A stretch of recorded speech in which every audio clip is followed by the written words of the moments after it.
आज तो अम्मा से मिलूंगी। अम्मा देखो मैं आ गई। अम्मा कहाँ पे हो? लली आ गई तो क्या ना बताओ नहीं। अच्छा। हाँ मैं आ गई। मैंने सोची तुमसे मिलती हुई चल। अरे जी बताओ तुम ठीक हो? हाँ लली ठीक है, पानी पानी पी लेती। अरे पानी आने की छोड़ो, मैं तो ना अपनी सहेली के यहाँ आई थी तो मैंने सोची अपनी अम्मा से मिलती चलूं। वैसे भाभी कहाँ है?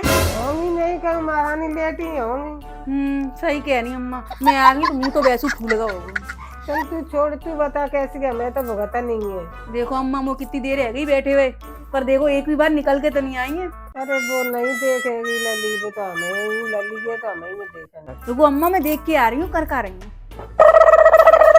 देखा दीदी आएगी मैं हड़ावे कचू नहीं पैसा लेवे आई होगी। देखा अम्मा अपनी बहन से क्या कह रही है, तो पैसा लेवे आई हूँ। जब तुम मुंह फुला के बैठी तभी तो आई हूँ। अरे तू बात छोड़, बात हो देने पत्ते को तो मैं देती हूँ। हाँ सही कही अम्मा, मैं उन पे काय ध्यान दूँ, मेरे ऊपर ऐसे अम्मा खाली है।